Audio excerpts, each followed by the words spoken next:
we cushioned the Indian consumer in a rising energy scenario. That was need of the hour. Inflation was very high. But at the same time, large part of heavy lifting was done by OMCs. Oil prices in India to the spirit were completely deregularized. Oil companies were in a good state, and now suddenly oil companies are losing money. Now that oil prices have come down, will they be allowed to increase prices? No, first of all, I am not easily persuaded to categorize and to use terms like administered pricing, regulation, etc. And I spent a few months in this ministry. I'm 1.5 years in this ministry.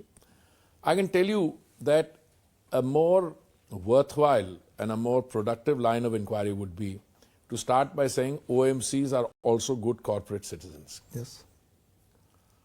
If you're a good corporate citizen, you realize that your bread and butter, both on the cutting across the different areas, is ultimately determined by the Indian consumer.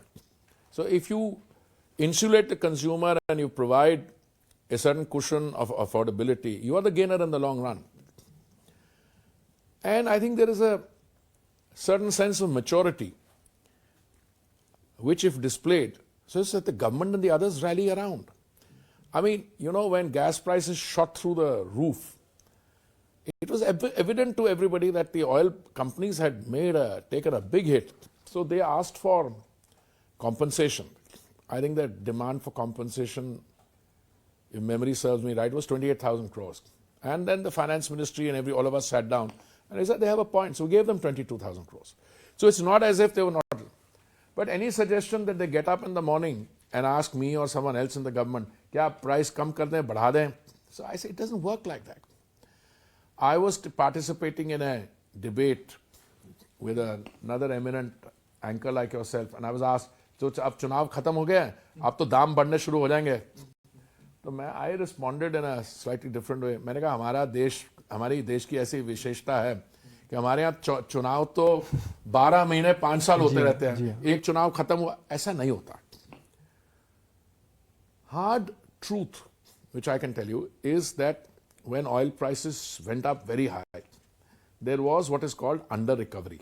Now, if you get into a discussion with me, we may end up confusing each other whether how do you define under recovery, is this fair, not fair. Fact of the matter is, they were losing money selling oil at that rate. Yes. We have 77,000 pumps in the country. 22,000 of them are in the private sector. And the facts are that the OMCs were selling petrol and diesel at a much lower rate than the private sector guys were saying. I'm not now criticizing the private sector, but the private sector felt that they couldn't or wouldn't. Again, they don't ask me, but I can tell you what happened. That did not deter the OMCs, but I'm told that the share of the private sector retailers came down substantially. Now, will the OMC start selling at a higher price now that I would like to again look at this term. There was clearly under recovery in petrol and diesel for a long time. The petrol situation improved. There was under recovery in the diesel for a long time. I should like to think now that the situation has been arrived that both on petrol and diesel, with the global prices, stabilizing and coming within a band, that they are not losing any money now.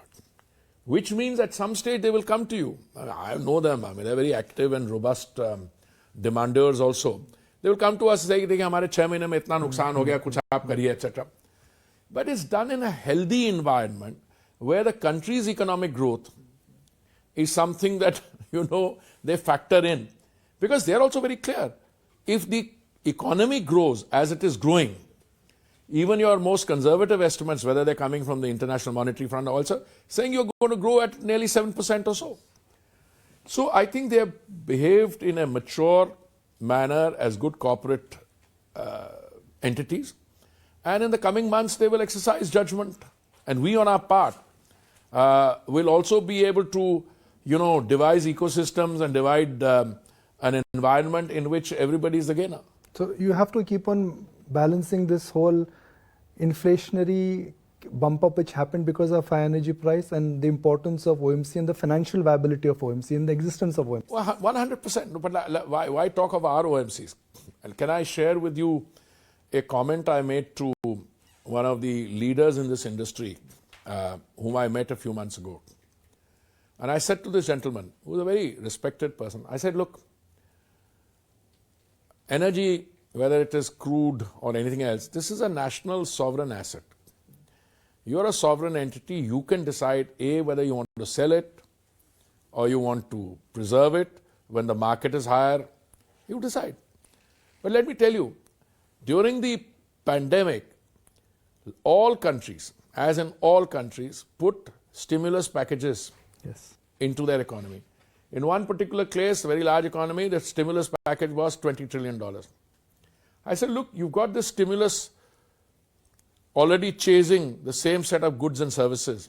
You're already in an inflationary situation. If the inflationary situation is further exacerbated by high oil prices, then you're no longer in an inflationary situation. Then you are in the big R. Then you are in a recessionary condition. I'm not made that way. I don't say I told you so that. But what is the situation today? The two largest economies, the United States, they are facing challenges, but it's a very healthy economy. Otherwise, their labor markets, etc., there's resilience. But technically, quarter on quarter, there was a negative growth. But but it looks like a bright spot now. They'll, come out of it. The second largest economy is a $12 trillion economy, China. I'm not going to get into a discussion what's happening there, because I suspect none of us know exactly what is happening or the full extent of it. And then you've got Britain, France, Germany. My friend, US, China, Britain, France, Germany, if all of them are facing economic challenges, the global economy can't. India is doing well, but the point is India is part of the global economy. We'll have to face the same challenges. So I think a good starting point would be, no matter what you say for domestic consumption, it would be useful to acknowledge that high oil prices will further exacerbate the current situation and drive the global economy into the big R. Yes. And once that happens, again, it's a self-fulfilling prophecy. Yeah. You have inflation, you have high oil prices, you go into recession. You go into recession, in any case, the demand drops. Yes. So you're back to square one. So aren't you better off to calibrate the extent of energy or the extent of crude that you produce and release into the market? Because if you talk to OPEC Plus, they'll say we don't control prices. Yes. To which an undergraduate student of the situation like me, which says, if you don't control price, but you control the amount of crude you let loose, your total consumption per day globally is what, 100 million barrels a day? Or 1 million barrel bhi usme kam ho jata hai, Yeah. price goes like this. And if 3 countries in the world, you've got some form of restrictions, Venezuela, Iran, and you've got this price cap issue with the Russian, I think if you reach a situation, you have to be very careful on how you navigate through this. But on oil diplomacy, Minister Puri, I think it's been a victory for us. Just to put it on record, how much of the oil in India is now coming from Russia, and do you see that number increasing in 2023? First of all, you don't determine how much you're going to buy from X or Y. The purchasing is done by the private sector and the OMCs according to price. They've got term arrangements, they've got spot, etc. I started by telling you we consume about 5 million barrels a day. For a long time, prior to 31st March 2022, our largest suppliers were, and in many ways continue to be, UAE, Saudi Arabia, Iraq, Kuwait, maybe somebody else, roughly at the level of 800, 900,000 barrels a day. Russia ended up the previous fiscal year ending 31st March with 0.2%. Okay. Today, Russia is, I think last month was the largest supplier. In between they did, Iraq overtook them. Our oil companies, or for matter any entity in the world, who will buy from wherever they're getting at the cheapest rate. So in other words, what you call success, I don't share that. I think we have, maybe I shouldn't say this, but I will. I think we've reached a point of maturity where we'll play the market card, because we are one of the defined consumers, and if you have to buy 5 million barrels a day, obviously we will buy from someone who is giving it to us on better terms. I'll take a leaf from your earlier answer, which is that we need to secure our future energy needs. If I look at what China has done, they've entered into long-term agreements with Qatar and other oil-producing nations for long-term contracts. Is it time that India should think No, we are doing that all the time. We are doing that all the time. I think we still have about 6-8 years to go for our gas arrangement with the deal with Qatar. I mean, whatever the arrangement. So we will do that.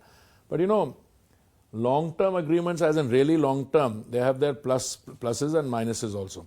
If you do long-term agreements and the prices come crashing down, then depends on what you've negotiated. If you've negotiated prevailing price, it's one thing. But you know, offtake, etc. So these are all volatile things. So, but I want to thank you very much for this conversation. I have to now literally run to be able to catch a flight. But I enjoyed this conversation. I'd be very happy to continue this. Really appreciate that. Thank you very well. Thank you. Thank you very much.